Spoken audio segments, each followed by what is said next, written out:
All right, everybody. Good evening and welcome to June's caucus. Just a few announcements to start out with. I would like to once again congratulate the class of 2023. Just a beautiful ceremony. Thank you, Mr. Funk, and thank you, Mrs. Jones in the office, and to Mrs. C. Miller for making this event spectacular. And it certainly was a great night. And congratulations again to the class of 2023. So if there are any community members listening and you want to hire certainly some of the best and the brightest, we have some students available. Reach out and we will certainly do our best to connect you with a Black Hawk that will make you proud, as they have made us proud and continue to. We're going to dive in some personnel items for the June 13th regular scheduled meeting held here in our high school LGI, large group instruction. So just under personnel, we have some resignations. Unfortunately, Hannah Barclay here in computer science is going to go into private industry, and she's resigning from the computer science high school teaching position. She's done a great job for us in the first year, and we certainly wish her well in her future endeavors. Carrie Avola is resigning from middle school special education teacher. She's going to a school district much closer to her house, and she's been a wonderful, wonderful educator and a great person, and we wish her all the best as well. Tina Hazard is stepping away from education to work in a family business, and she's been outstanding as well, and we wish her all the best. Courtney Shoemaker from the position of speech and language clinician. Courtney has done a really a great job this year also, learning about education and speech and language, and has done a great job with balancing a lot and going in to take her master's degree, and the intensity of that program, she's going to focus specifically on that. And we hope to be able to recruit Courtney back to our school district upon completion of her program. Blake Smith, phys ed teacher at the elementary school, lots of energy, lots of good passion, but Blake is going to take a position at a school district closer to his house too, and he's got some smaller children, so we wish him and his family all of the best. And the last is Tracy Troutman.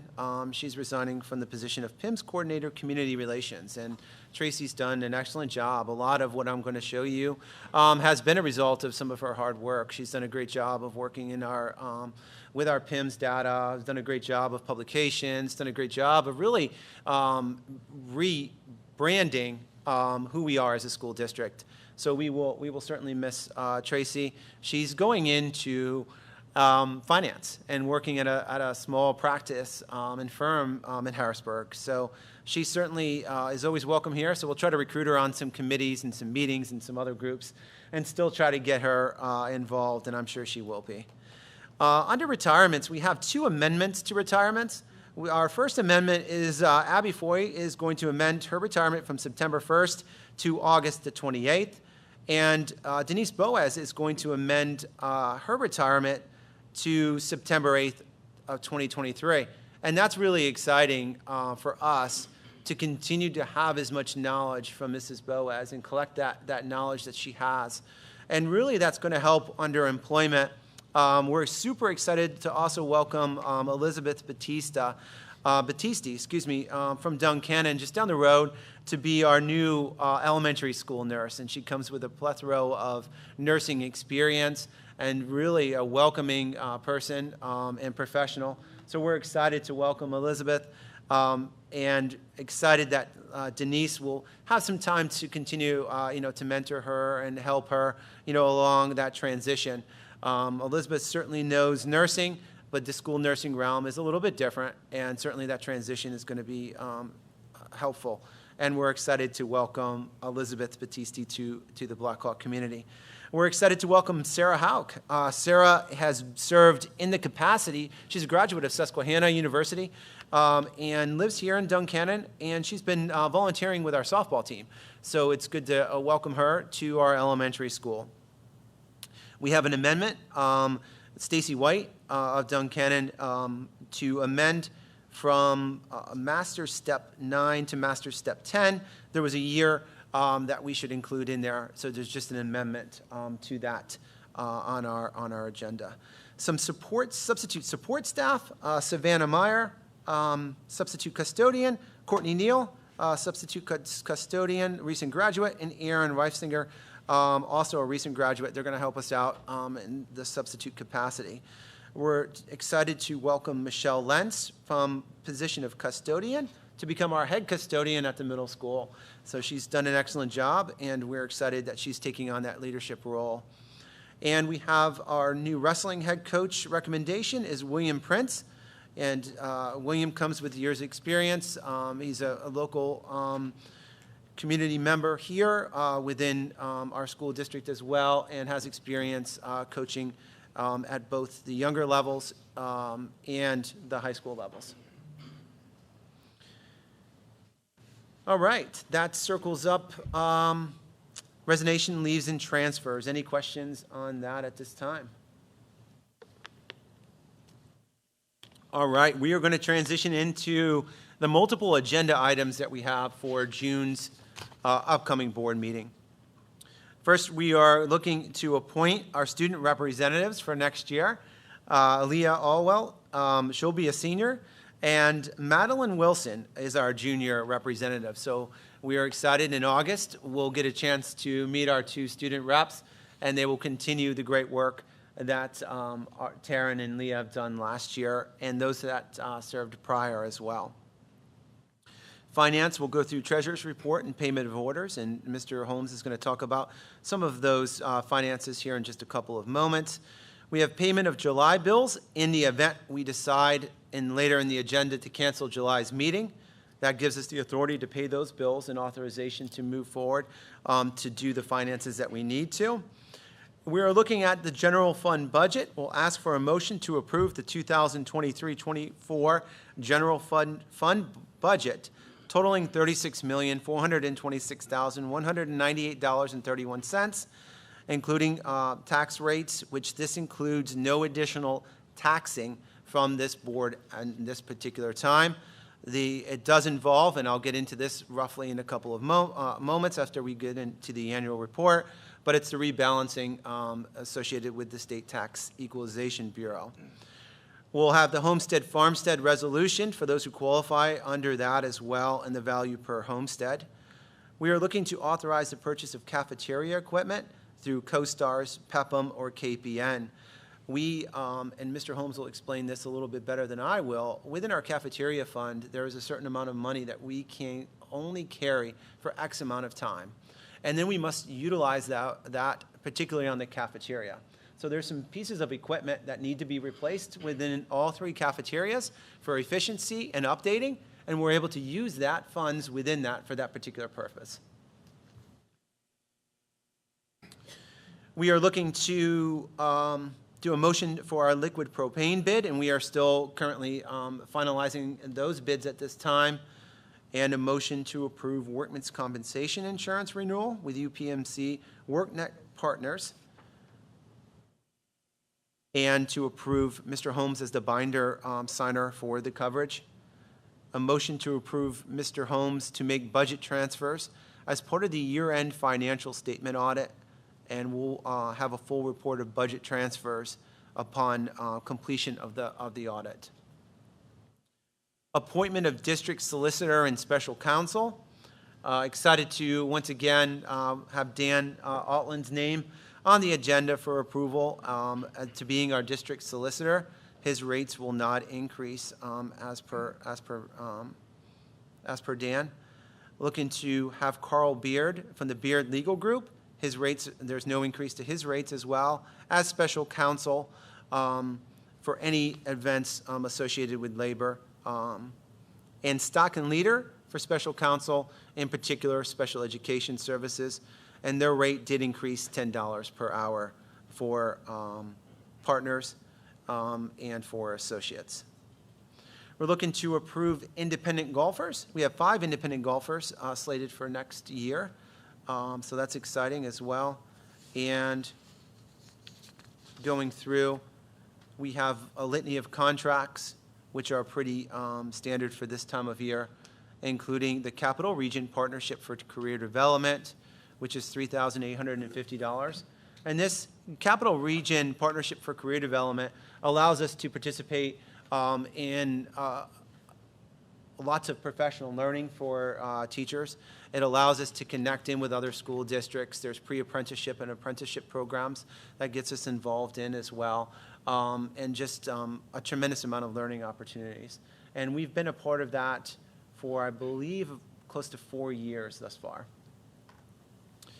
Looking to approve UPMC Express Care and UPMC Urgent Care to provide PPD tests and physicals at a rate of $85, $20 for the PPD test and $65 for the physical.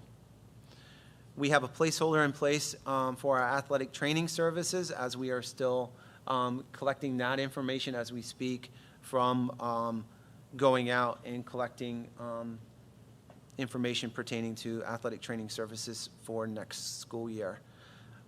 We have a placeholder also for speech and language. We're looking to contract with speech and language. It will be an independent firm that we've worked with, had really good experiences with, and that firm also has the credentials, what we would call the Cs, that enable us to potentially bill for medical assistance. We have Dr. Tad Glossner as our school dentist, and he'll continue with the $1 per exam, and we thank Dr. Glossner for continuing to be our school dentist. INA, Information Network Associates, which is providing our armed security officers. Their rate increased to $39 per hour. That's a $1.50 increase. And they'll continue to provide that for us as well. And we're looking to add an additional officer next year and utilize PCCD grants to offset the cost for that. We're looking at Lackawanna College for college in the high school agreement. They've been a great partner, and we'll showcase some data here in a couple of minutes. Brian Metterling to provide and install a new stainless steel pole vault box encased in concrete, and also to install concrete pads for the pole vault standards.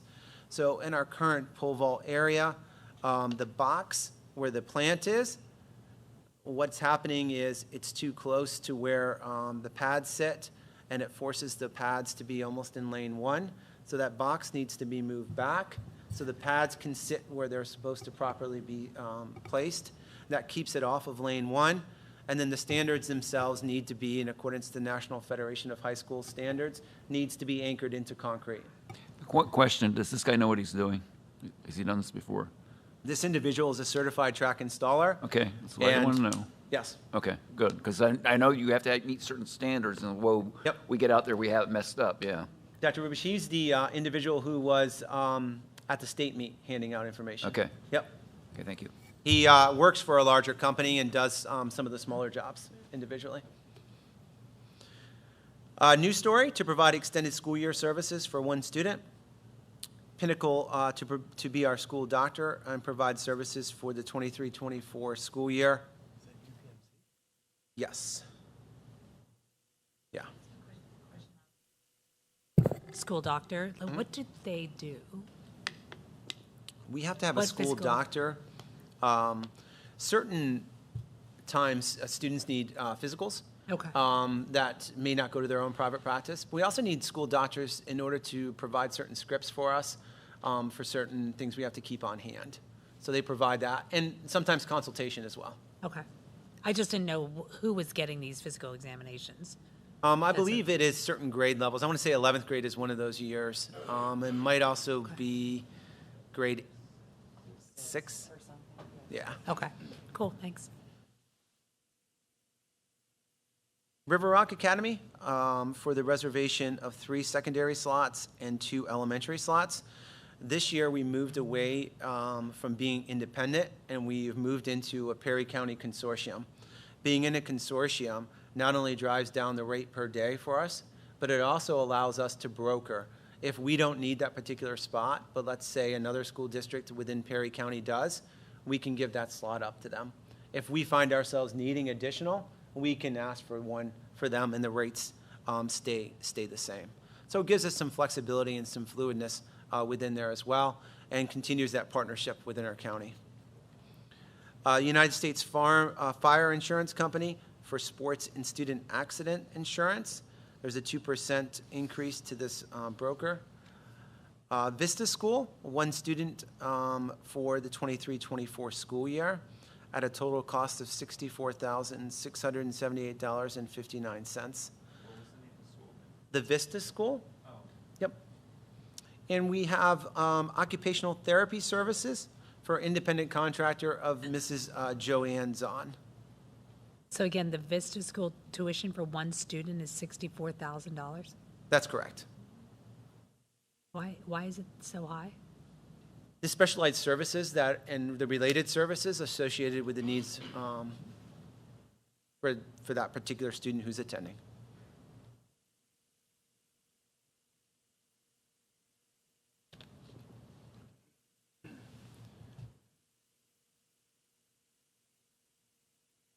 This is where I will pause and say a lot of times the cost of special education student services is another one of those under IDEA, unfunded mandates that's underfunded, I shouldn't say unfunded, but underfunded mandates that occur. And I say a mandate because it is our responsibility to provide for the needs of students.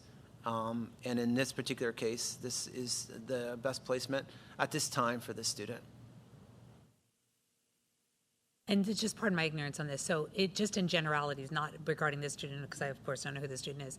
Does the Vista School, is it, what is it medical or is it behavioral? Like what does the Vista School provide for a student that is special education? The Vista School is a special.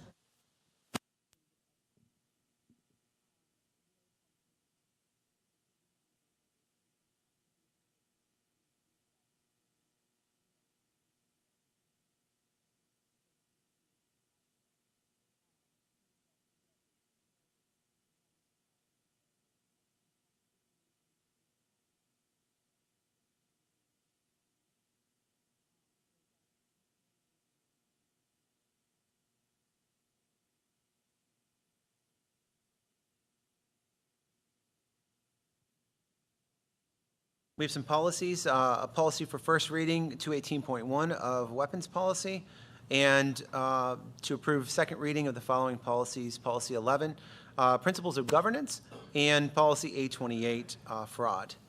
I have a motion to cancel the July 11th policy committee and caucus meeting and the July 18th regular board meeting, if that is the board's desire to do so.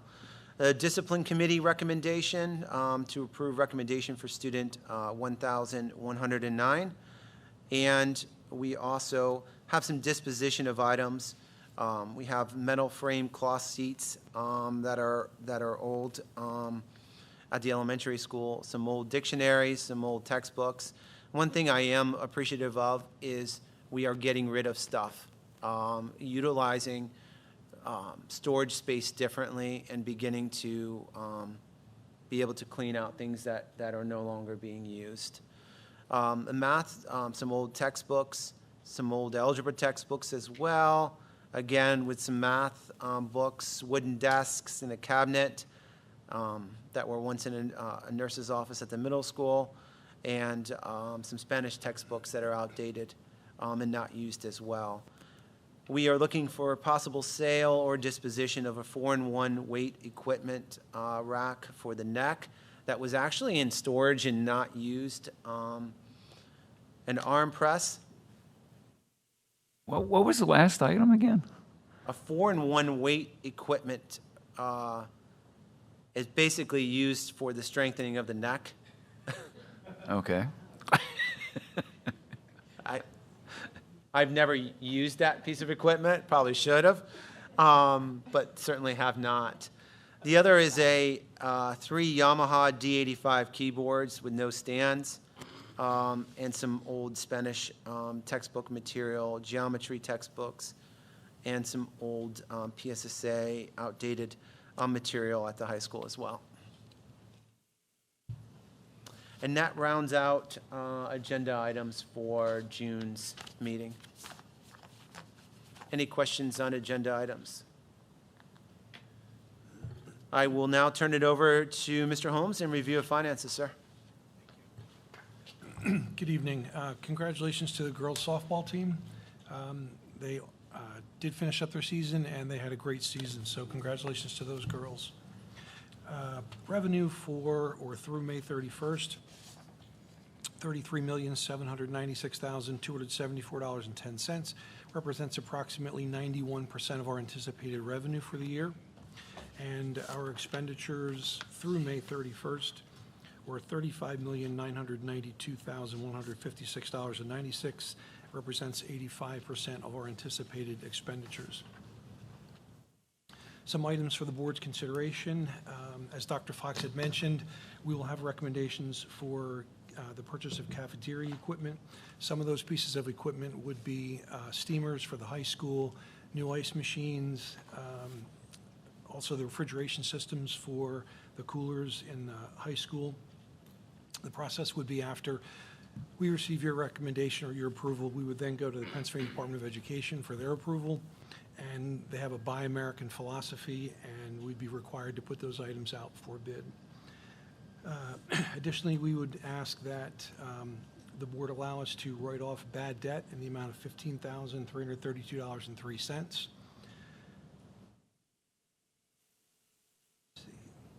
Also, we have put out our insurance for property and casualty and workman's comp for bid, and we'd have a recommendation for you for those insurance carriers for the 23-24 school year. We've also put our propane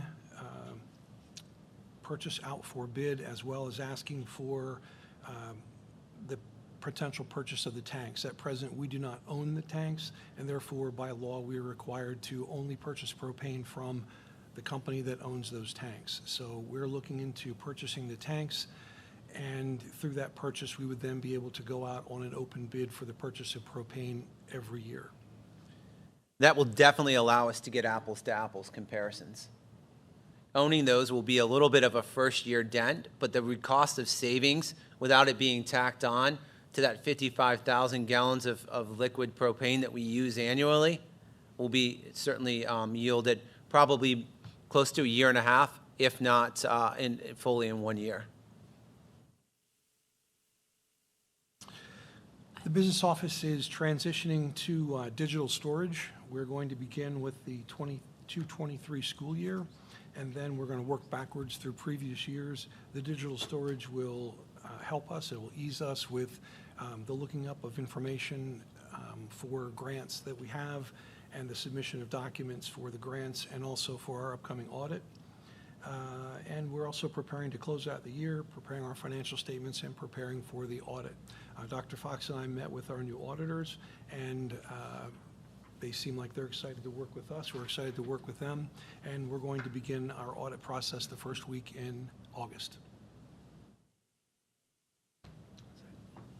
So I just have a quick question. So in regards to revenue and expenditures, you're saying that we have 91% revenue. Yes. Do you expect that that's going to be to the 100% that we had in that budget? And the same thing with the expenditures, like where we're falling? Yes, we do. With regard to revenues, there are certain grants which we have not received the funding yet from. We have submitted the documentation for those grants, so we are expecting that money to come in. Some of the grants have, for example, a September 30th deadline. And so we submit all the information, the IU processes the information, and then they give it back to us. So we're going to be accruing for that, which means we may not receive it in this fiscal year, but we are accounting for it as though it is revenue that we'll receive.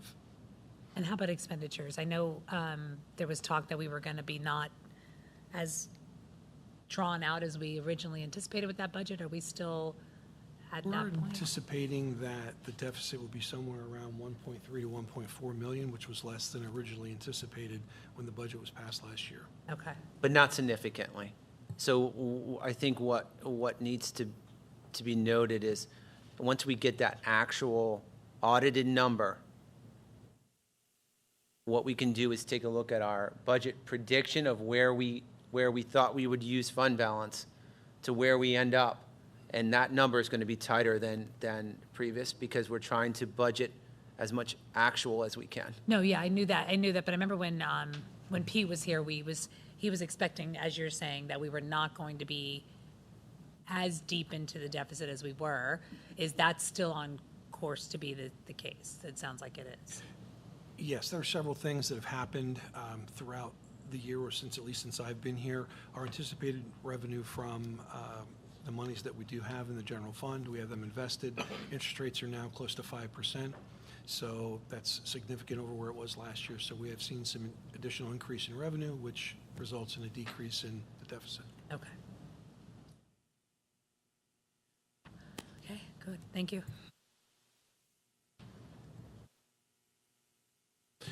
All right, let's have some fun with the annual report overview. I know this is everybody's favorite thing to dive into, but I got to tell you, it certainly is one of mine because it gives a historical look back of the school year. And I think it really is kind of a nostalgic moment, not so much when I start diving into some data, because again, what you're going to see in data is from the 21-22 school year, because we're always a lagging year behind. And when we look at it, it's kind of that older, not real time, not being able to make a lot of instructional decisions. You kind of look at it and use it as one piece. The real-time instructional data is what we get within the classroom from our teachers, what we get from those diagnostic tests such as IXL or iReady or Cadence, that we're able to make some decisions within that and how we respond to the needs of students and how we respond and provide those interventions. So we're going to go ahead and dive in, and then I'm also going to share with you what we would call the annual report, which is a print version, more pictorial representation of the annual report. And I'm going to publicly give a lot of credit to Mrs. Troutman because I certainly saw something and said, hey, let's do this. And really when I said let's do this, it was really her doing this and me kind of just providing some information that I think should be in there. And she's done a wonderful job on that and provided a really nice template moving forward as to what we can use and how we can take that and expand upon it in the future. So here we go. Fasten our seatbelts, and during the course of any of this, please feel free to stop me and ask any questions as I get excited about this. So diving right in at the beginning is our comprehensive planning goals. Comprehensive planning took place and continues as we look. On the left-hand side is what we believe. But I want to focus a little bit on the goals and actionable steps. And we said one of our goals that we continue to work on is to show growth in math as measured by PVAS. You're going to see in the 21-22 school year, unfortunately, there's some areas where we fell short on that. But we continue to make those instructional adjustments and use the iReady diagnostic system. We use the IXL system, and we use teacher feedback to be able to make those adjustments within the classroom to be able to show that growth over time. The next is to increase opportunities for community partnerships and industrial-related credentials for students through focused career exploration and internships.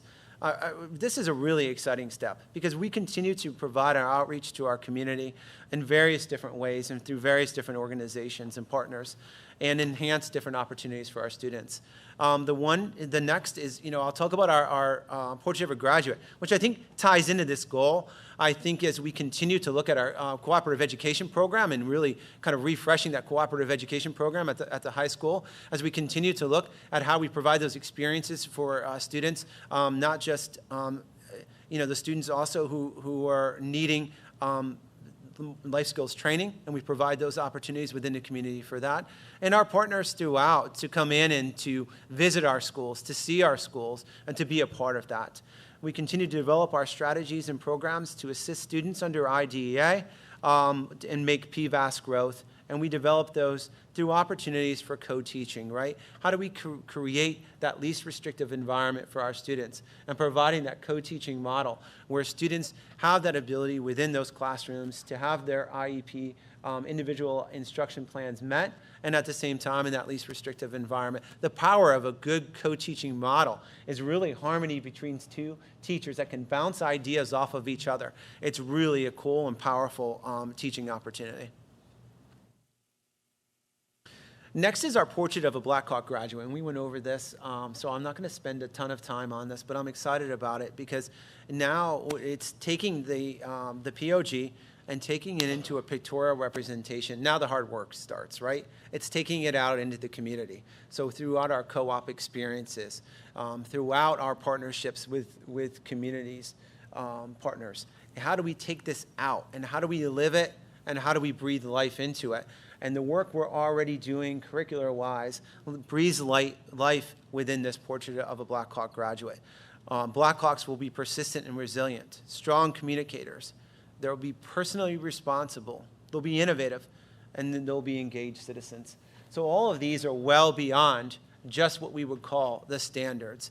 These are skills and aptitudes and competencies that when a student walks out upon graduation, that the community can be proud, the community can see, and the community should hire a graduate because they will have these skills that we will interwove within our day-to-day curriculum and assessments and experiences that allow the students to practice these.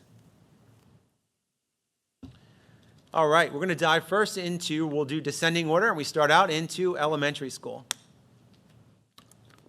Providing some overview of the elementary school. The elementary school, through the consistent support, the great support of the Black Hawk Foundation, we're able to take a really kind of an older space, and through the work and the vision of Mrs. Sarah Bear, we're able to take that and develop that into a maker space.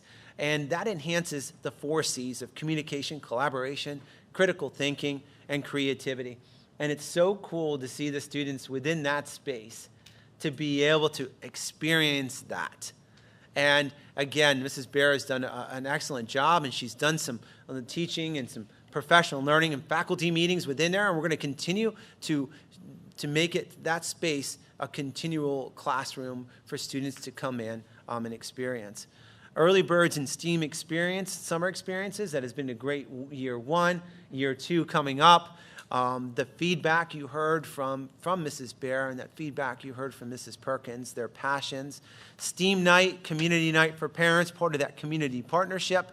Full day kindergarten, which I don't think should ever be overlooked. That's really powerful in terms of getting our early students in and getting that connection. Our Little Hawks podcast. So not only did we have a podcast here from the district level and our high school students helped, but really, and I'm going to be honest, the Little Hawks did a really great job, and somewhat I could take a lot of pointers from them because they just did such an incredible job, and what a great way to take your learning and to share it with an authentic audience. The Hawk Helpers, empowering students to be leaders within the school. Read Across America with one book, one school, and I believe it was, The Adventures of Ralph? And Ralph did a lot of different adventures throughout the school, and our reading specialists and interventionists did an excellent job of bringing that to life. The Little Da Vinci's, Science Explorers, Girls on the Run, Girls Who Code, the before and after school tutoring programs just continued to bring life into that campus. We're excited for our first full year of Ready to Learn and Ready to Succeed, our partnership with the United Way, to work with parents and to work with some of the younger students to get them ready for that full day kindergarten experience, to get them ready to succeed within school.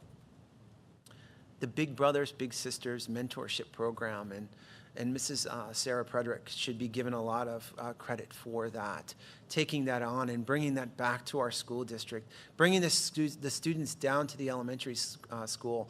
And you always know when it's a really powerful experience for students, when you're walking in the hall and you try to engage, I believe it was a kindergarten student, and I'm walking, I said, "Hey, how are you?" He goes, "Please not now, I'm with my big." And he continues to walk, and that shows the power of it because, forget you, Dr. Fox. I'm right now. I have to spend time with my big, and that's the powerful time to be able to walk and talk and share, just to share that school experience. And our positive behavioral intervention team has had Tier 3 recognition. So a lot of great things happening within the elementary school. And I'm going to turn it over now to Mr. Hamilton. And I'm going to give Mr. Hamilton a lot of credit too. He's only been here a short period of time, but he's going to talk about some of the things that he's seen and some of the things that he's excited to be able to tackle. Yeah, thank you, Dr. Fox. It is funny. I was counting, today's my 36th day here in Susquenita. But it was funny just being able to see a lot of this in action. I think it was the second to last day of school, I took a deep dive into the makerspace. And it was my first time really looking, I've been able to look in, but I was like, oh my gosh. And, we was, oh, there's this over here. Oh my God. And we have that over there. So I'm super excited for next year to get a full year of that. And so, thank you to the Black Hawk Foundation for providing that for us. And, something I talked about with the staff on our last day, we had a little breakfast to get together, and I said, I know that this year has been a year of transitions and flux, but looking at this list and looking at everything that you've accomplished in a year that we have that, imagine a full year of not having any sort of transition or any sort of flux. So I'm super excited for this next year and all that we can do. One thing that we're going to be looking at next year is really looking at our staff and our relationships that we're building with each other. We're going to be looking at what committees that we have. What committees do the staff want? We talked about that mentorship with our students from middle school, high school, down to our elementary. We're going to be looking at our veteran staff and how we can really help our younger staff that have come in. We have a couple new, 4 or 5 brand new teachers that are coming in this year, and we had 4 or 5 brand new ones coming in last year. How can we really help support them in different ways? And we're going to use what we have and what's within our walls to really do that. We talk about our PBIS. Recognizing all 3 tiers is a huge accomplishment. And so we're going to be looking at that, though, and seeing what ways can we build off of that and enhance and not get stagnant in it. What are ways that we can incentivize our students while also holding everybody accountable and keeping our systems running. We're going to be looking at our MTSS process and how we're providing our services to our students. And we talked about least restrictive environment. How can we have bring that co-teaching model into the classrooms? How we can push in and get more collaboration amongst staff members for the instruction that is happening within the classroom. So those are just a few of the areas that we're really going to be looking at as we move into next year. And I'm super excited to do all of that. Thank you very much. We're going to dive a little bit into some data from the 21-22 school year. And when we talk about achievement, or when the state and ESSA talks about achievement, when I say ESSA, it's the federal level. It's Every Student Succeeds Act. They measure achievement by the PSSA test. So if you go to the Future Ready Index, and anybody could go to that, and you could click on, and you could look at any school and go in, and you get to see all the different colorations and data. But that's what achievement and how achievement is measured. And for the elementary school, the PSSA is given in grades 3 in ELA and in math, and in grades 4 for ELA, math, and science. So here's just a quick snapshot. ELA, advanced and proficient is how you measure in terms of making the what we would call measure advanced and proficient. It's what's on the future index. Is 50.8% or 51%, a little bit below the state average of 54.1%. Math is at 41.3, and it's above the state average of 35.7. And science, 77.8%, and the state average being 54.4%. I don't know if you'll have time to do this by next meeting, and maybe there is going to. Do you have this compared to last year's numbers? I don't. And I'm not in a rush for it, but I mean, I'm very pleased with the numbers, and I think they were good last year as well.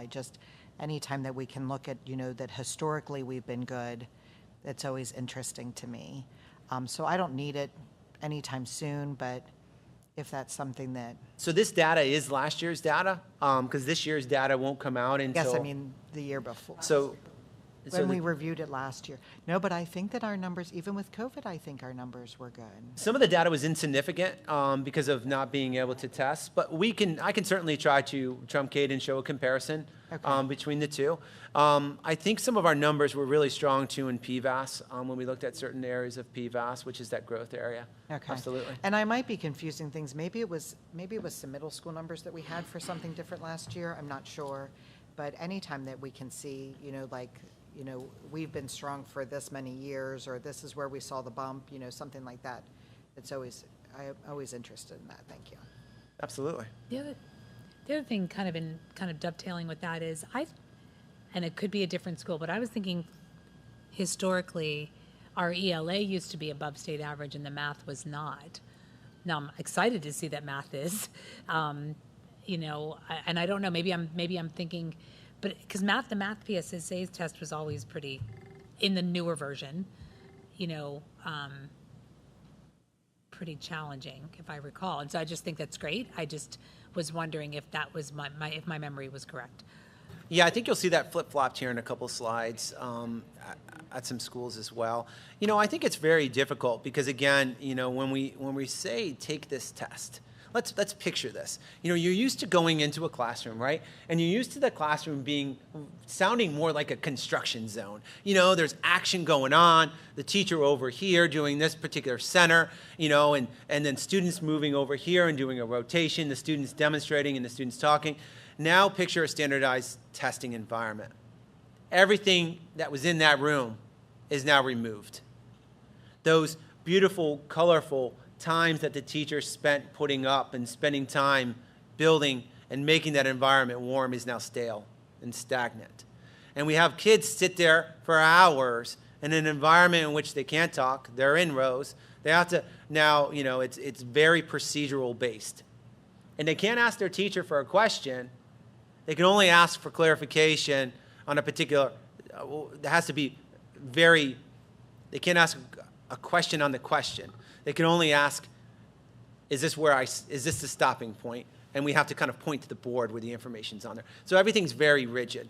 And that's different, and it's a different environment for kids, and it is a endurance test for a lot because it's hard to sit. It's hard for me to sit in one spot, let alone probably somebody who's that age. Yeah, and don't put, and that's what I said, like, I don't really need it unless it's something that you, like, someone had handy, I have a file that has, because I don't put a lot of, that's why I will always talk more about, for example, the project that, all of our schools did with the presidents and how many points of learning that did versus these tests. Because I think most parents, I would think a majority of the parents would much rather have their kids spending, learning things from actual projects than worksheets and tests or this. So, yeah, that's why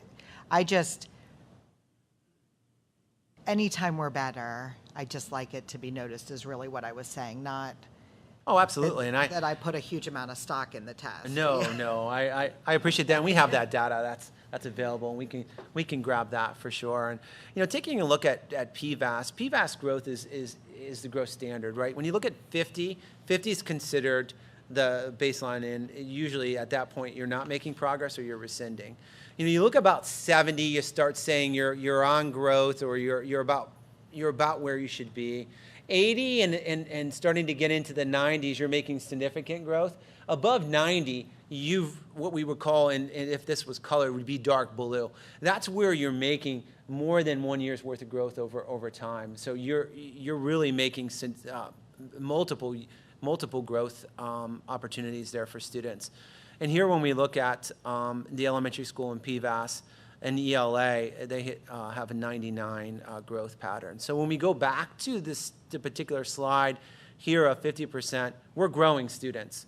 The students are growing over time, and that's important. Math is at a 65, and science is at a 79, which is higher than the state average. Elementary school advanced percentage, so this is only measuring those students who scored advanced on the PSSA test for the school years 21-22. ELA was 13%, math was 15%, and science was 39.7%. All right, let's go ahead and transition now to the middle. Being a middle child, the middle school always has a special place for me. We're going to go into the middle school overview here. The middle school really did some transition within the schedule itself, looking particularly at the what I need period or when periods and began to add acceleration periods. So starting to focus on that differentiation within the time and being able to say, how do we use this time differently within our school? They continue to refine, and they're doing that now and continuing to use that from this year and making those lessons, refining that time, using the data within that context having and setting goals with students and being able to work towards those particular goals. They implemented a school-wide positive behavioral support matrix for the school using the acronym HAWKS and doing lessons throughout and providing incentives for students that meet those expectations. They created and implemented what they would call the best of the Blackhawks and had several incentive breakfasts for them to recognize what they have done. They facilitated school events for culture, including a semi-formal dance, bingo nights, a glow dance party. It was the first year for middle school cross country, which I was excited to see, and the National Junior Academy of Science. We had several award winners, and several of them came under the direction of Mrs. Johnson to present several of their projects. I'll turn it over to Mr. Black for any future goals or anything you want to comment on, sir. Just a couple things. So the win period, we really focused on 5th grade. You guys will see that later here in one of these slides. We kind of used the IXL diagnostics, which Ms. Kelly was just kind of talking about. Yeah, the PSSA is at the end of the year, but the PSSA measures every student on whatever grade level they're at. So if they're in 5th grade, they're going to give them 5th grade questions, whereas some students enter 5th grade on a 2nd grade level. So it's going to say they didn't pass, but they might have shown growth. So we have a thing for 5th grade, which we did this year. The beginning of the year, our average, and at the end of the year, and we showed a lot of growth in all 3 subjects, math, ELA, and reading. And then next year, we're going to take that to 6th grade and kind of keep focusing on that and the growth we're making throughout the school year. Obviously, we want our PSSA scores and the test. I don't like the students to really buckle down those tests, but it's like you're saying, Ms. Kelly, it's a 3-day thing out of 180 days, and we're kind of basing everything off that. So we're looking really at the growth from day 1 to day 180. Which the IXL really shows because it puts them on their grade level and lets them work up as they go. PBS, we're going to keep focusing on that as well. We have a meeting July 11th here with the PBS team for an in-service day to kind of bring that forward, tweak it a little bit, move it forward. We're going to keep the Best of the Blackhawks, which is a Student of the Month type award for all of our students. And we're also going to do a thing, I think, next year, which is called Caught Being a Blackhawk. So if a teacher sees a kid in the hallway, drop their folder, and another kid helps them up, just give them a little postcard, like a positive, and send it home and mail it home to their parents. Just let them know that they did something good that day. Something new we started last year, but it's going to be more structured this year. August 16th, which I believe is a Wednesday, I can't remember off the top of my head, is going to be 5th grade back to school night. So we think it's important to get them in there before school starts rather than have them show up and not know anybody and just say, hey, good luck, have at it. So 5th grade back to school night, all of our 5th grade teachers will be there. Our nurse will be there.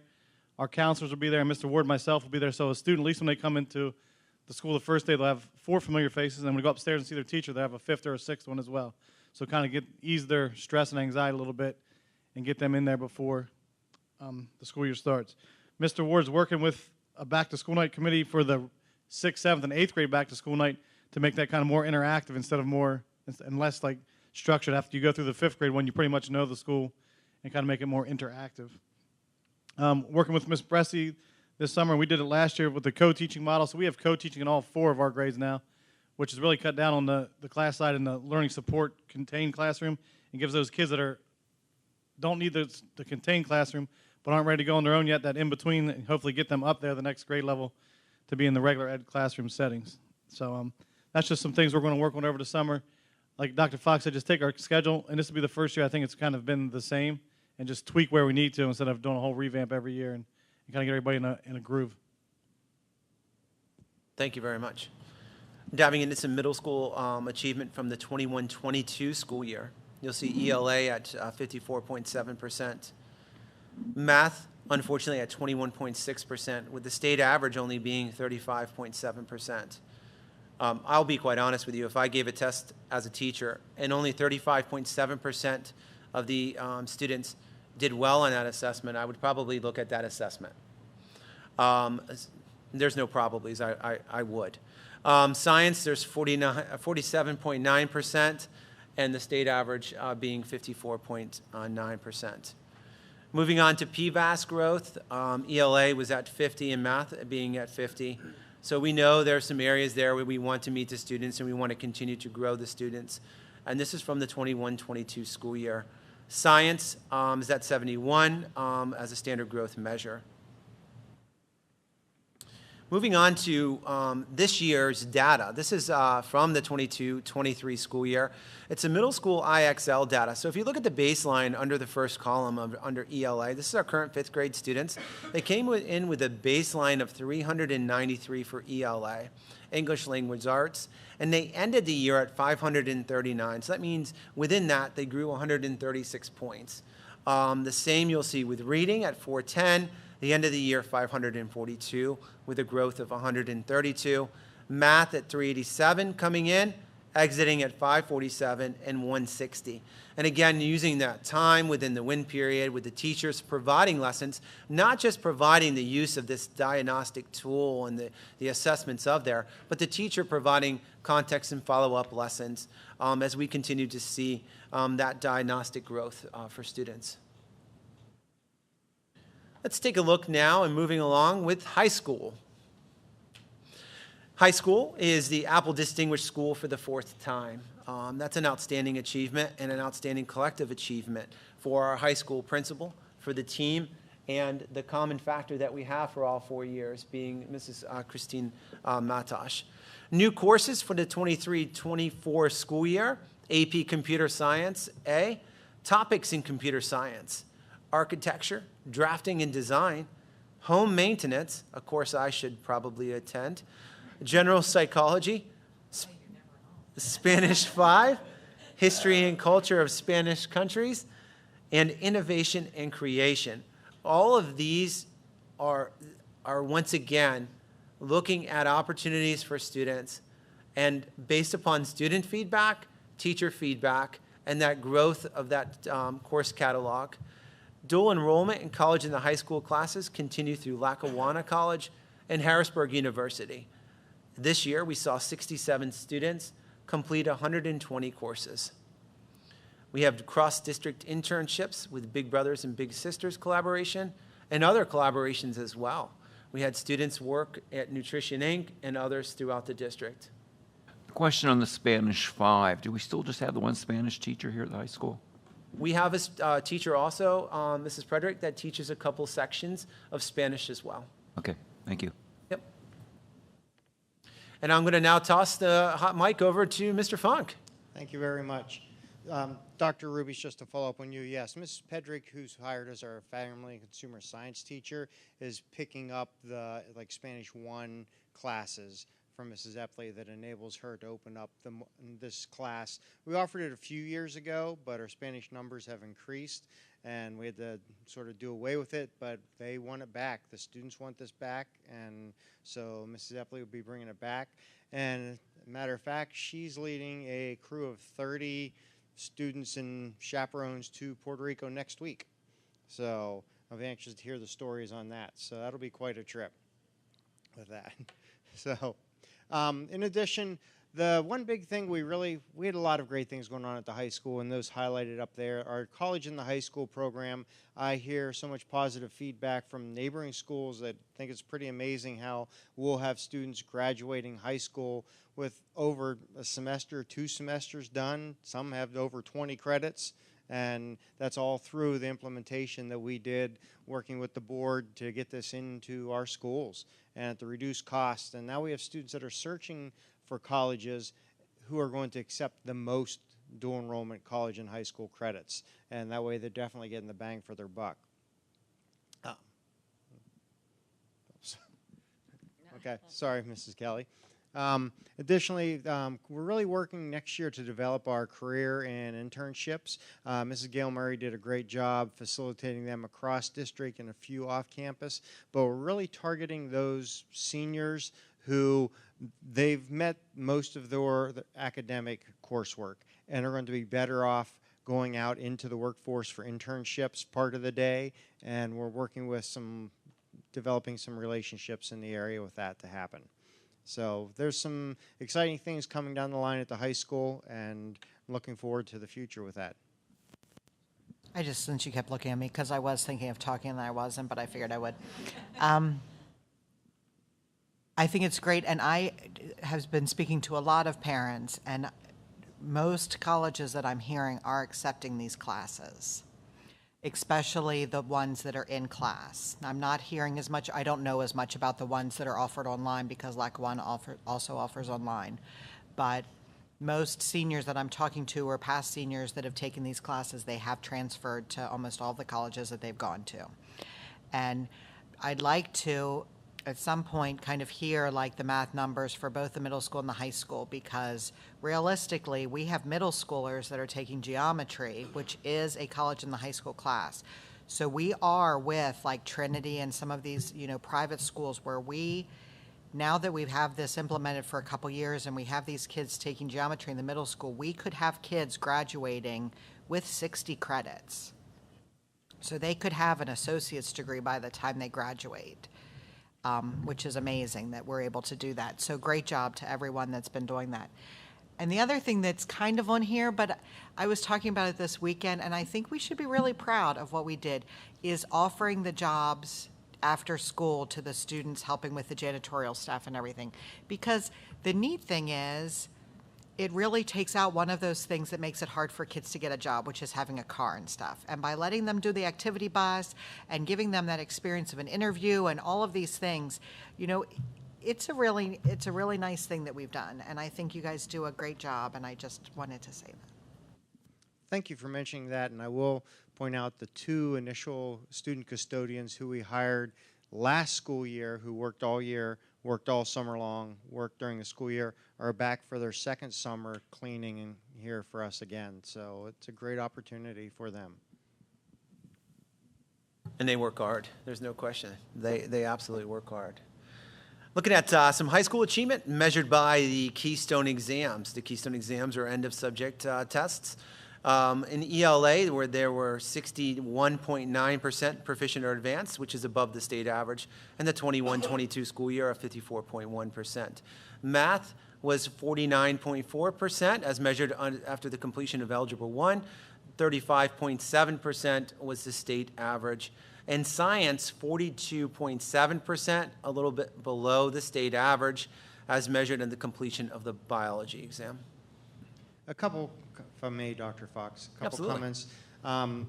Of course, we need to improve all our scores, but one thing I'm sort of anxiously awaiting the test scores after the 23 school year that they just took in May is we've had a consistent, for the first year, math and algebra teacher this is the first time in many years we've had one teacher for the entire year, because before that it's always been 2 teachers coming and going, and we've had one consistent science teacher teaching biology since Mrs. Becker left. So we're looking forward to see what this consistency and having a standard focus will make on the scores. So Thank you. Just to clarify, so are these scores then still Becker's class? no, I was just saying, no, Mrs. Okay. Becker, she's been gone, but I was saying we had one teacher, like in science, Mrs. Getchter. She was the biology teacher for the entire Oh, I year got it. instead Okay. of having people come and go. I got it, okay. All right, thank you. We're expecting these results to come out unofficially, maybe 4th of July, maybe after the 4th of July. Again, unofficially, and then again, we'll get the official results probably beginning of the school year. That sounds about right? High school PVAS, again, 21-22 school year, ELA was an 84. Math, 50, and science was at the 50 mark again. And that, again, we're looking to see what that PVAS growth over time also will be, and those PVAS numbers will come out typically right after the Keystone exams. Well, no, it's more October. Yeah, more October. So they come in different waves that we get these data chunks. Taking a look at senior class of 2023 exit survey, and this is the students' perceptual data. We have 60.6% of the graduating class of 2023 entering a 2-year or 4-year post-secondary institution. So it could be anything from training. We have a student that put down that they're entering, which is cool, the lineman school to become an electrical lineman, which is a great career and great training program. And 2-year schools, there's a lot through Penn College that could transition from 2 to a 4-year. 27.7% of students entering the workforce, 9.6% who are undecided, and 2.1% entering the United States Armed Services. Some college and businesses for the class of 2023, not in any particular order whatsoever, but you can certainly, I won't read the list, but just a few off the top. Shippensburg University, Juniata, we have a few students attending Juniata, University of Pittsburgh at Johnstown, and University of Pittsburgh at Greensburg. Central Penn College, just down the street here, having 2-year programs as well as certificated programs and partnerships. HAC, Gettysburg College, Clarion University, let's give a shout out to Clarion University, Dickinson College, Bloomsburg University, Westchester University, Mansfield University, Penn Tech, I guess I am going over all of them, Elizabethtown College, Lebanon Valley College, Delaware Valley, might as well keep going, Thaddeus Stevens College, Lyman School, Ursinus College, Messiah University, and Keystone College. Local businesses employing our students, UPS, Cargill, CB Construction, Remco, Perry County Generations, U.S. Marines, the United States Air Force, Jonestown Fire Company, H.B. McClure, ECI and Construction, Marysville Motors, UPMC, Sheets Brothers, PA Department of Conservation, Cisco Foods, Susquenita School District, Lobar Associates, Faithful Miles, LLC, Penske, and Brown's Auto Body. So a pretty diverse group, both locally, statewide, and regionally. High school, Act 151, I won't go, Act 158, the Keystone Pathway, which took place this year.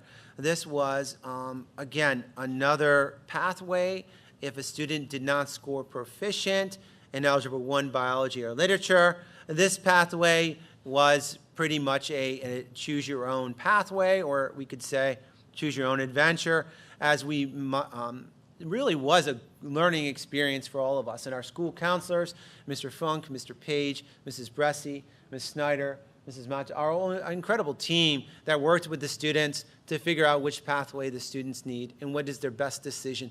Do you retest, not retest? What's in the best interest of you as an individual to get and meet that high school Act 158 requirement for graduation?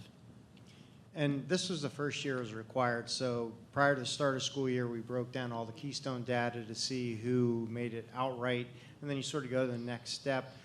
We had all but 4, maybe 5 students who had a pathway, and except for those 4 or 5, then we had to look at the other pathway, which you had to get multiple markers. And so for those 4, you had to get 3 components. We scheduled CPR to come in, and they were certified in CPR. They did volunteer service hours working with readers, emerging readers at the middle school, and then those 4 were either at a HAC acceptance or a full-time employment already lined up. So everybody from the senior class met a pathway. Thank you. And now I'm going to turn it over to academic operations. Ms. Snyder? Oh, thanks, Dr. Fox. Very busy year with academic operations. Really excited. We facilitated a grant to secure social work services this year through the Partnership for Better Health, and we're hoping to get some good news that we have continued those grant funds for year 2 to keep our social worker here. Also, we continued to facilitate implementation of our ESSER grants. That is, I know it's a multi-office operation to do that, but I'm continuing to work through those grants, which will end in 2024, so we're getting very close to that. Worked this year to introduce the new science standards with a core team at both, actually at all 3 buildings. We're kind of starting a little bit later with one of them, but working through trainings, kind of going through curriculum development, and we're going to be doing that definitely over the next several years. U.S. Department of Justice grant for camera and server upgrades. I worked with Mrs. Matash, gosh, that's been a year already, but we are actually excited to be able to work this summer to get those items installed, and really excited to have those grant funds to do that. And I know we spoke about this at our several budget meetings that we had, but we're also working on a pilot. We kind of finished that up with Linkit, and we're going to actually be training and kind of moving forward with that system in a little bit. Really a web-based data warehouse, just going to give us better access and reporting for our principals, teachers, district office, and it's really going to help us at the elementary as well with MTSS. We also refined and put into place procedures for Act 13 in the evaluation model and differentiated supervision plan. So it's been very nice to have that online repository that we're able to kind of work with administrators to be able to do their observations and evaluations online and really work getting our teachers interested in the differentiated supervision plan if they qualify. We've also provided oversight and guidance for Chapter 339 and worked with the school counselors to update the 339 plan, which we did present to you back in January for that March submission date that we had this year. And we're actually working this Thursday. It's exciting. We take, every year, we take a chance to look over the 339 plan and keep working to improve that. Also worked alongside teachers and principals to create and continue our robust summer professional learning guide that emphasizes professional voice and choice. It's, our teachers every year step up and they offer sessions and want to collaborate with their colleagues. We have administrators that offer sessions, so it's just, again, it's been very, very fruitful for us, and we continued that this year, offering more synchronous and asynchronous sessions. And we also worked with Spanish and high school English teachers to establish at the high school the seal of biliteracy opportunity for our students. So that was the first time this year that we had 5 students get that seal for the year. So very exciting stuff that we are working on. Thank you very much.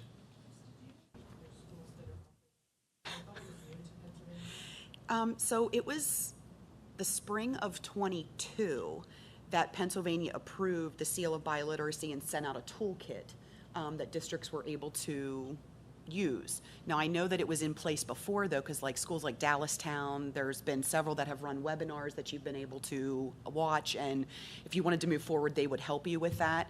But there's still not many schools in the state that have implemented that program, so hopefully, over time, that Pennsylvania will see that. But there hasn't been much follow-up from the state level. So other than what we have, we working with Mrs. Epley, she was definitely a proponent of this, and Dr. Epley wanted that. So we're, moving forward, and we're going to continue with our committee meetings and be able to offer that. Yeah.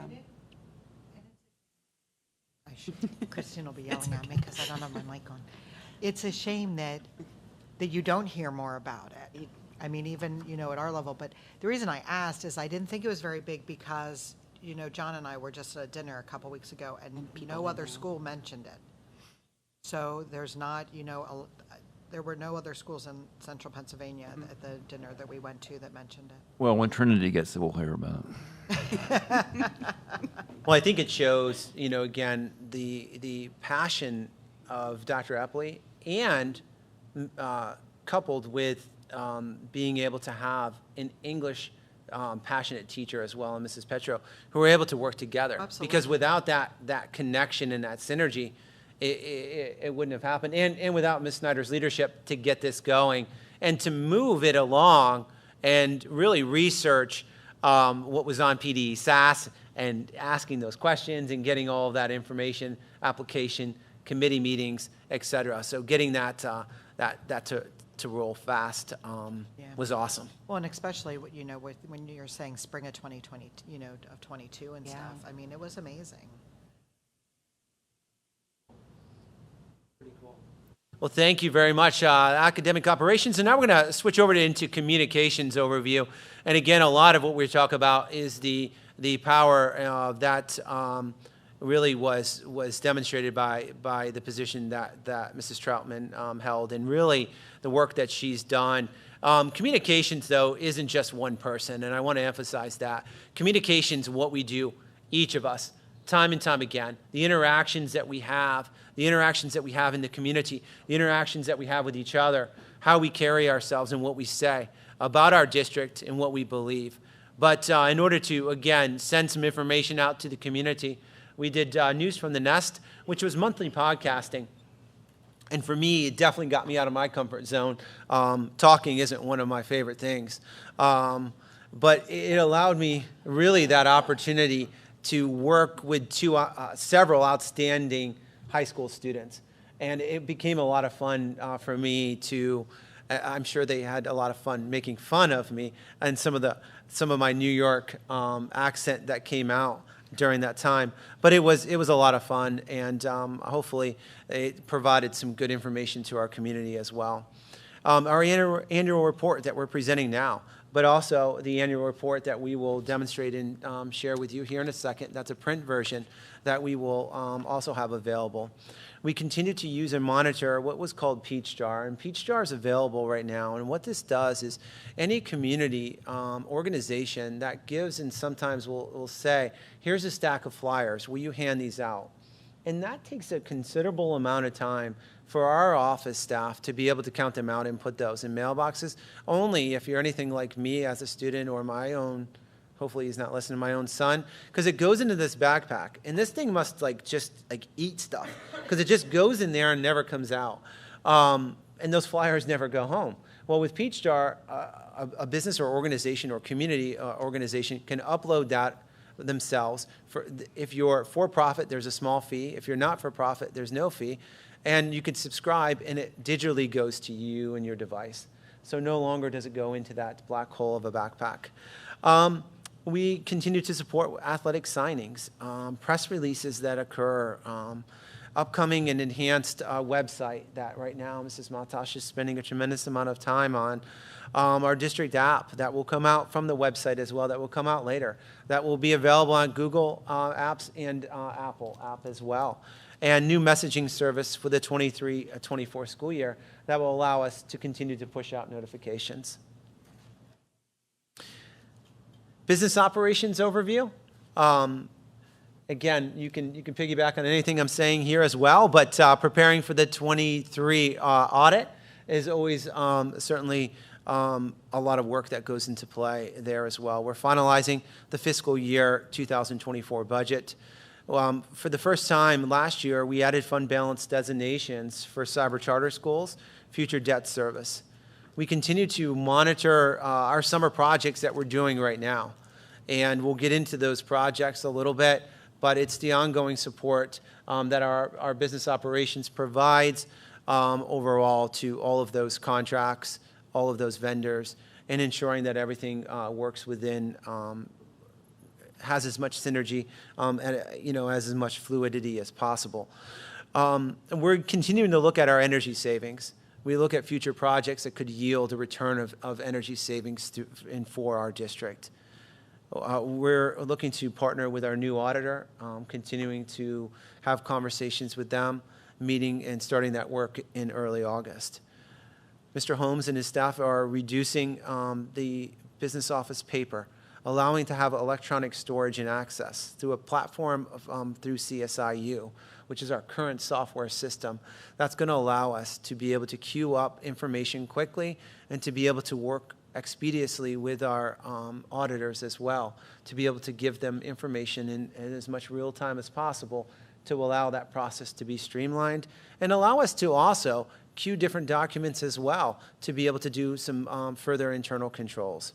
And we're going to continue with our future budget projections and predictions as we continue to move forward.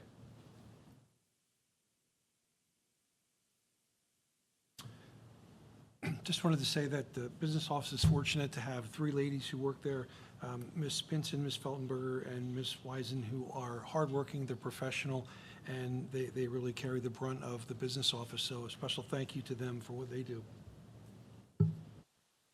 Thank you very much. And as we look at facilities overview, maintaining 6 buildings and grounds is a monumental task. It really is.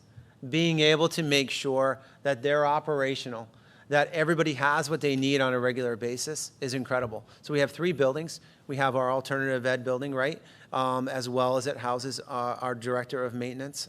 We have our rental property. We have our district office, middle school, elementary. So we have several buildings that we maintain as well as the stadium and stadium grounds. Our maintenance and our facilities team and custodial team do an excellent job of providing preventive maintenance programs, especially on our HVAC units. That has been really, I think, one of the points of emphasis from Mr. Howell from the moment he got here, to do more PMs, more preventive maintenance, and you'll hear him say that time and time again. Our custodial team has wasted no time getting ready for summer clean. It was as soon as the students left, that next day, they were rocking and rolling, and getting equipment, getting furniture out into the hallways, getting their systems ready to roll. And in this building right now, they are making great progress. And that's the teamwork, the leadership of our head custodians, and the total team that it takes to really deep clean these massive buildings. As we continued this year, you heard from our feasibility study that we employed Crabtree Rohrbaugh to do our enrollment and feasibility study. We're waiting on those culmination results, and we'll take those culmination results to determine long-term and short-term facilities plans and updates. And we'll continue to share that information and partner with you to make those plans. We'll continue to recruit and retain team members for custodial services. And we'll continue to collaborate with Pro Quality Clean. There are temporary custodial program services to provide summer cleaning, and they provide some summer cleaning assistance to us and for us as well. And now we'll get into technology overview. And a lot of this is some pretty technical stuff, so I'm going to turn it over to the expert, and Mrs. Matash. Thank you, Dr. Fox. Actually, I broke it into two sections, so instructional technology and informational technology. Starting with the instructional technology portion of the presentation, this year we did add an innovation coach at each building, and a lot of the stuff that we see here tonight are things that they have implemented. Increased our asynchronous professional development courses, like Ms. Snyder had mentioned as part of our professional learning. We now have 44 courses available for our staff to take in Canvas, which is awesome. Most of the time they're used for trade days, but they can also be used throughout the school year. And I would just like to recognize the team of educators who created those courses, Mrs. Book, Mrs. Fruworth, Miss Bear, Mrs. Zell, Mrs. Falzerano, Mr. Shepler, and myself created all of those 44 courses.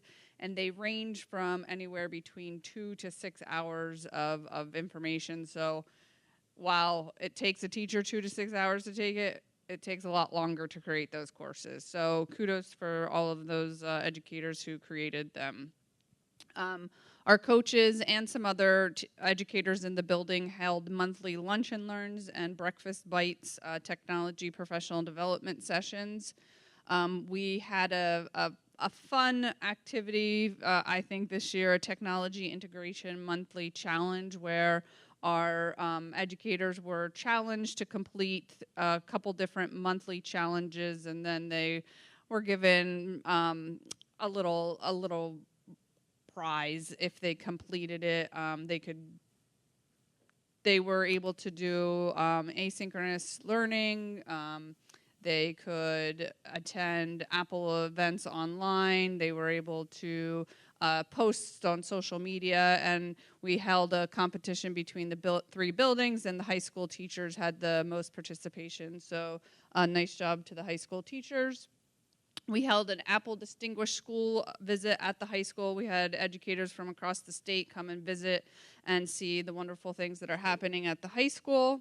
We did submit an Apple Distinguished Schools application for this middle school, so we'll hopefully find out in the fall how that went. Our coaches did develop iPad courses for all students in Canvas to teach them just the skills of the iPad and how to be a good cyber citizen. And we're hoping to look at those courses over the summer and change them and look at ways that we can just encourage all students to complete them in that first month of school. We created an approved digital tool sheet, and this is newly on our website, and we'll be going out with families for new enrollments and returning enrollments, just listing all of the approved digital tools that we have, including a link to their website and their information for sharing of the devices or of information of students. And this was important for us to give this to families so they can see what digital tools we're using within the schools. We have our started our esports program at the high school. Again, thanks to the Black Hawk Foundation for funding our 6 computers and the technology to get started with that. We have the student tech teams, like Mr. Hamilton said, little Hawk Squad at the elementary school, and then we do have the Hawk Squad at the high school, hoping to try to start something potentially at the middle school so we can continue it throughout. And we also have an increased number of Susquenita Black Hawk Academy Canvas courses, so our teachers are creating Susquenita Black Hawk Academy courses that they're the teachers of records with our curriculum, and we increase that number.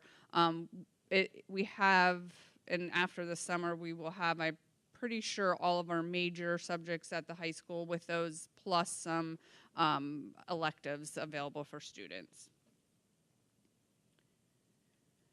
And then just the informational technology side of it. So this is making sure everything is running on the other end of just our switches, access points, devices, everything is up and running. We did replace all the access points at the high school this year. We still have the outdoor access points to replace that we're planning on doing this summer. Some of the equipment was delayed in shipment, but I think that's getting better, and we're seeing things as we order, we're getting them. We're in the process of transitioning from Exchange to Google, so all of our staff, right now they're used 2 email accounts, Exchange and Google. We're moving just to Google, so by the end of the summer, all of our staff will just be using their Susquenita.org. But don't worry, if you email it to their other account, they will still get it at their Susquenita.org. So, but that is we're in the process of doing that. We're also in the process of putting in a new phone system. All of the phones have been delivered. They're being set up and should be installed by the end of June. New core switch at the high school. Again, this is something we ordered in the summer. Last summer, it was delivered in February. But we're planning on putting it in June. We didn't want to take down the entire high school's network during the school year. We have also done switch replacement and closet cleanups throughout the district, and like Ms. Steiner said, the security camera replacement. So we will also be doing that here this summer. So just a few things going on this summer. You know, it is sometimes one of the best kept secrets, right? Sometimes people say, so what goes on in the summer? A lot, right? There's a lot of projects that goes on in order to be able to prepare. Very quick turnaround time when our students come back. So thank you for all of your hard work. We're going to go into special education overview, and I'll toss the microphone over to Mrs. Bressi. Thank you. One of the first things that we did was we did implement a social work referral process, because as we recognized that we did have the social worker through the grant, we wanted to make sure that we were utilizing her across all 3 buildings. She was predominantly housed at the high school, so we wanted to make sure that all 3 buildings were aware of her availability and were using her to the best, of her capability. So we did have her present at faculty meetings, and we implemented an online Google referral process where teachers could just go in and refer students directly to her if her services were needed. We are in the process of an implementation of access billing. That was suspended. I don't know why, but was suspended. We are reinstituting that. We do have a meeting tomorrow morning with the IU, in which case they will be training us on how to do that. And what that basically allows us to do is that students who receive related services, we can, and the related service providers have the appropriate accreditations, we can bill medical access back for a portion of those related services. So it can yield a good result as far as financial gain on that. Our previous data from the special education perspective, we did meet or exceed our target for English and math at the high school level, and we met growth standard for science at the high school level as well. We met or exceeded our statewide average for career standards at both the middle and the high school levels, and we exceeded the target and the growth score for science at the middle school level, and that was just looking at our special education population. So that's good news. We are partnering with HAC for transition opportunities. I've had an initial meeting with them, and they have agreed to and partnered with us for our students to come in and do jobs at HAC. So it will be like a one-stop shop where we can, Mr. Dell, who is, the facilitator for that, he can take an entire group of students down. They can do different areas. We've already gotten buy-in from the custodial staff. We've gotten buy-in from buildings and grounds down there, and we've also gotten buy-ins from the cafeteria food service workers that our students can go down there and work and get that training. My hope is that HAC also has opportunities and programs available for our special needs population, and that once we get those students down there, they become familiar and comfortable with the campus and comfortable and familiar with the people on campus, then it will be a natural transition for them to matriculate into, HAC as further education. We are looking at differentiation training, and this just allows the the teachers to differentiate within their classroom. As we know, the student population, our special ed population, is growing. It is growing at the same pace, I should say, as the state. But if you look at our 2019-2020 numbers, we were at an 18.1% of our population. 2021 was 18.7, and then 21-22 was at a 19.1. Now, as I said, we are slightly above state average, but the state is also increasing. So by providing differentiation training to our teachers, we can provide more of the students, and utilizing the co-teaching model that Mr. Black discussed, we can allow a majority of our students, or at least a larger number of them, to be educated with their regular education peers, which allows that cooperation, that collaborative learning that they benefit so much from. As part of the co-teaching that Mr. Black and I will be working on, we are working on, there are 6 different co-teaching models, and using the one that is best not only for the students, but for the teachers that you have, to make sure that the teachers are, the most effective that they can be, and finding out which one works for them. So we will be doing that. Also partnering with Mr. Hamilton on the MTSS process, so that we can make sure that we are providing those students with the services that are necessary even prior to getting to the point where they are evaluated for special education. We should really be the last, the last line. Can we not help them through the regular education process? And I think that is, as I said, I'm sorry, I went off on differentiation training. Least restrictive environment training, and again, that's just letting teachers know that, the least restrictive environment, as we know, is for the most case, not all cases, but for the most part, is the regular education classroom, if we can provide those services. We have been on corrective action for least restrictive environment, and just that is the number of students that we have in pull-out classes versus in the regular education classes. I am hoping we were able to find some information through a deep dive in our data, and also through the least restrictive environment training, that we are looking to be finally removed from that corrective action in October. Can you explain that a little bit more? Sure. So what that means is that in least restrictive environment, students are categorized into 3 levels. So if they are provided their education 80% or more in the regular education classroom, they are considered itinerant. If they are between 40 and 80, they are considered supplemental. And then anything more than 40% in special education, they are considered a full-time special education student. There are state norms. So we have, basically, for lack of the easiest way to say, is we have too many kids that are sitting in that 40 to 80 range. And it has been, and again, I understand it's kind of tough to look at that, because again, it's also based on the needs of the student, But we need to look at those students to see, are we providing them the education, the best education that we can in the regular education environment when we are able to do that. That corrective action has actually been around for quite a while. It has been something that has we've held on to.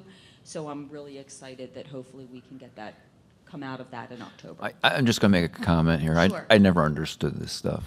I didn't. We'd have a student who was not doing well in regular ed, so we put him in a special education placement, and then he'd be doing well, and everybody say, well, we got to get him back in regular ed. Well, what the hell are we going to do that for? He wasn't making it there. He's making it now. Well, the hope is that we can provide them the services and the accommodations that they need so they can be successful in the regular education environment. Because again, when they do have that opportunity to collaborate with their peers and learn from their peers, then that is really the best environment for them. And it also gives them more opportunities for classes. We are providing at the elementary level with this year with some reallocation of personnel. We are going to be providing learning support services at all ES grade levels at the elementary level. So we have one learning support teacher that will be providing services at kindergarten and first grade, one for second grade, one for third grade, and one for fourth grade, so that they can not only maximize the learning support classes that they need, but they can also do a lot of pushing and co-teaching to give all students the supports that they need. And then we did have one of our students was actually a student recipient this year of the Tom Buskey Student Achievement Award, and he was honored down at HAC and received his award. So just a shout out to Mr. McMinn, Andrew McMinn, because Andy McMinn was the recipient of that award, and he did a great job. Thank you very much, Mrs. Pressey. Jumping into athletics quickly, there's a lot of different accomplishments, and for me to go over all of these certainly would not do it justice, because there's a litany of them. I think holistically, just to surmise, Black Hawk Athletics continues to do well, but I also want to echo that they're not only doing well on the court, they're also doing well in the classroom. They're student athletes, and student athletes first and foremost. And I know that's something that our athletic director emphasizes, and something certainly our building principals and our entire team emphasize as well. I think it's really cool that we continued, had our first year of unified bocce and made it to the state qualifying for that as well. I think being certainly a track guy, I will say lots of great performances in track and field, and to see an athlete come away with 3 bronze medals in 3 different events at the state track and field competition, and to also have a team qualify and run at the Penn Relays, and for our students to be able to watch that while it was going on live streamed was kind of really cool to see the students be able to come down and watch that. The girls certainly field hockey team, and right now, certainly girls softball had an excellent year, District 3 in state playoffs for girls soccer, and it's really cool to a District 3 swimming qualifier as well as an independent swimmer, and you saw the 5 independent golfers that we just are looking to approve at our next meeting. So just the thing to emphasize is that there's so many different events for so many different people. There's an athletic opportunity for anyone. I'm trying to figure out how somebody earned 5 varsity letters this year. What were the sports? I know who it is. What were the sports? Field hockey, we can't say. No, because then you would figure it out. Well, It's 5 sports. I personally don't know, so I'll have to get that information and share it with you, because I don't know what it is. If it's not restricted because of it being a student, I can tell you the sports. Yeah, I think the sports are fine. I Field personally hockey, don't. cross country, basketball, softball, track.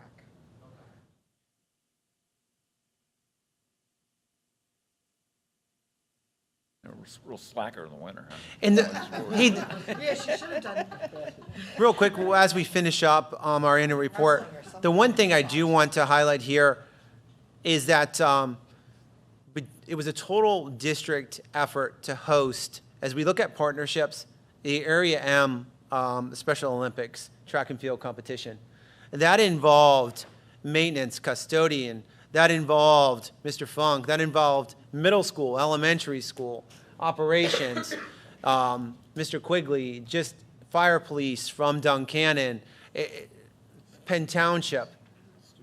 Yeah, the student body who came out and helped out as well. Roar Bus, our partners to allow parking, and the Dollar General. Just a total community effort to make this work. While other places sometimes said no, we said, let's try it, let's do it, and it's for the kids. And it was phenomenal.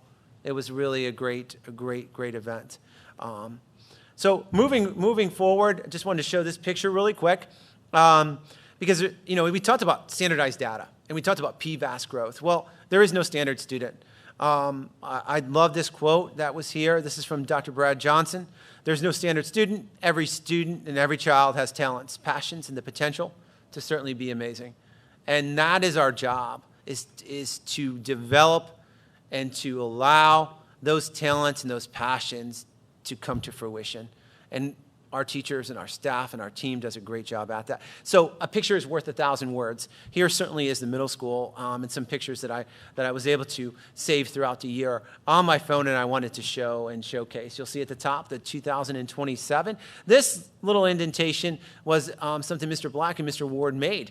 And you'll see it'll say 2027 because that's the graduating year of the 8th grade students. Each one of the 8th grade students signed their name, and their hand print also was on there. And that's going to be displayed within the middle school. So forever, that grade and that group will be memorialized within the school, and they'll have their mark positively within that school. The book vending machine, courtesy of the Black Hawk Foundation, thank you for your support. That has been just awesome to see students with their positive behavior supports.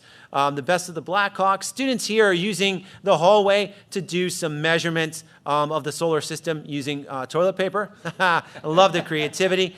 The National Junior Honor Society, and these students, through the creativity of our teacher, Mrs. Cutman, diving in and really being surgeons and diving into math. And what a great way to create an environment where they can use those math skills in an opportunity where they are doing a station rotation model as surgeons.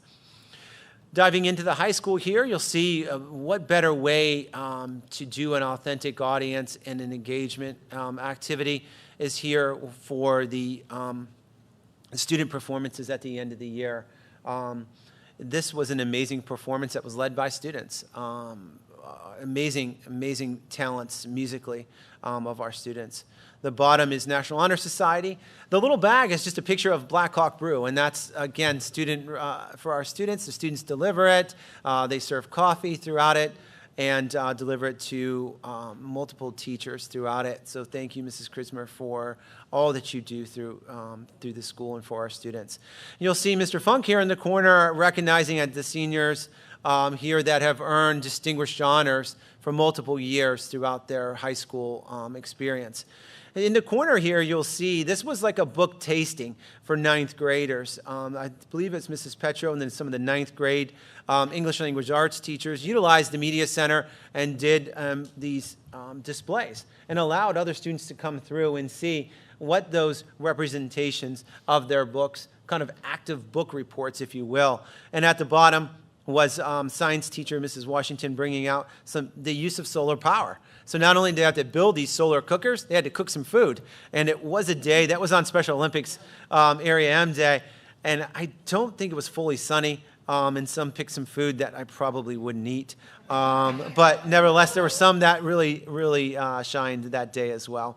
And then here at the elementary school, you'll see the Glow Dance Party, the Little Hawks News graphic here as well, the Read Across America, the 4th grade picnic, seeing students, and of course the creation space, the STEAM space here for the students at the elementary school. You know, and again, as we go, and you'll see a lot of these things we're able to offer, a lot of these is because of the continued support of the Black Hawk Foundation. And I think, please, as we continue, and any chance the community gets support the Black Hawk Foundation, who ultimately supports our students and our teachers in the programs. And so just to conclude, some of our next steps. We're going to continue to foster engagement through project-based learning experience activities and inquiry-based lessons. We're going to continue to work to create our curriculum cycle that will systematically start the many-year process of refreshing, aligning, and reworking our curriculum maps. The priority areas that we've already started on are math and science, and that work's already begun this summer. We're going to continue to measure student growth and progress. We'll focus on differentiating. We'll focus on assessments that are based on the needs of our students. We'll continue to enhance community partnerships for student internships, cooperative education opportunities, and other relationships. Partnerships will continue as we look to enhance our partnership with the East Pennsboro Area School District for a Black and Orange cyber experience for our students. They're working on some of the curriculum as well for some of our middle school and elementary, as we have some of the high school experiences already defined.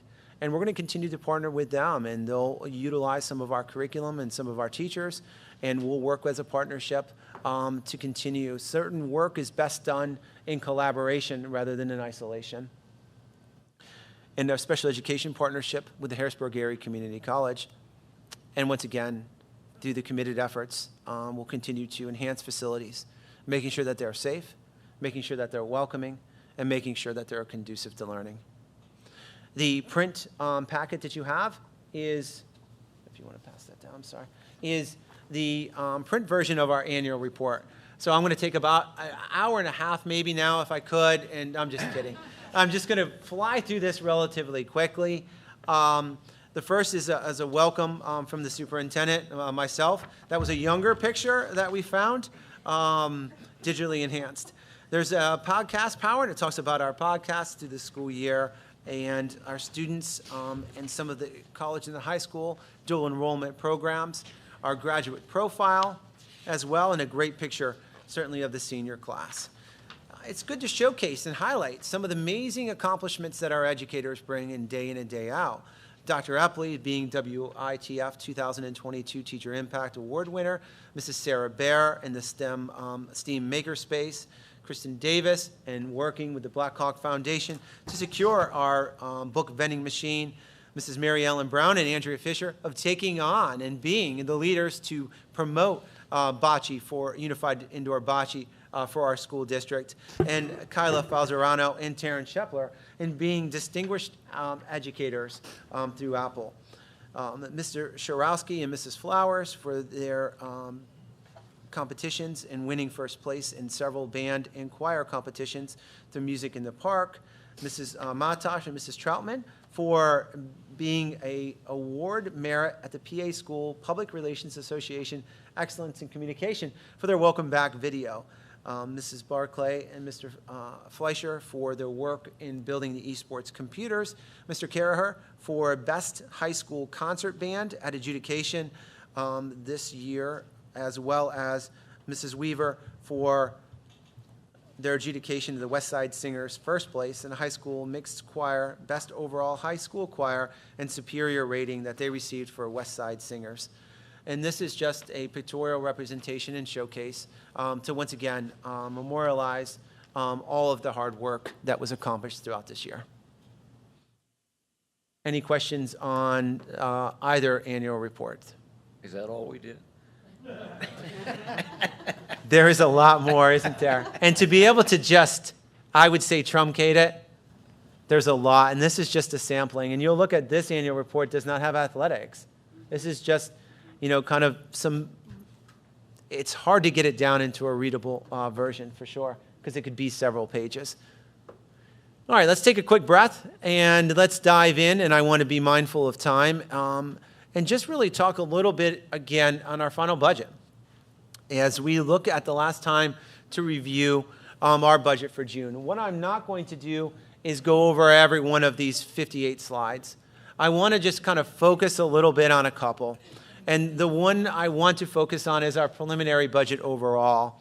And the preliminary budget overall is slide number 14, which really, this looks at our revenue and expenditures, we're looking at a $36,426,198.31 budget, which is a change from last year's budget of $434,402.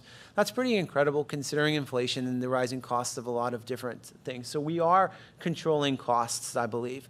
Our deficit still remains at $2.243,928 million. So basically what that means is we're going to have to be and utilize in order to have a balanced budget of revenue versus expenditures, of using non-committed fund balance to offset that. We are awaiting the finalization of the governor's budget, which is due on June 30th, but we'll wait and see what happens during the course of that. Things have been relatively quiet, it seems like, in terms of what we're hearing. But we'll continue to watch that and see, certainly, if there's an increase and a much-needed and welcome increase in basic ed subsidy, as well as special education funding. And we'll see if that can certainly offset some of that fund balance usage.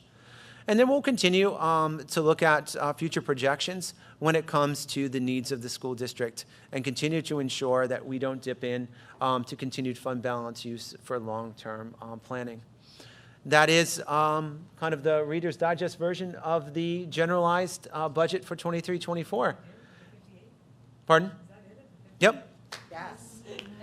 If there are no questions on that. So that will be for final approval at our June meeting next Tuesday. Any questions from anybody?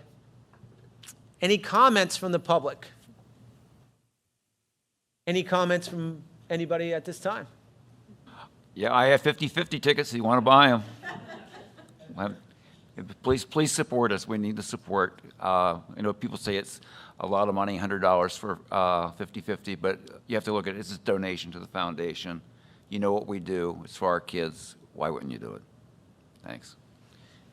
Thank you. And I believe golf outing coming up too as well, June 30th. So I'm looking forward to that. I will help out any way I can. I know my golf. I'm not saying it. Is. Mrs. Bressy's got a very important role in our golf outing. Yeah, I hear that, absolutely. So on that note, I'm going to sign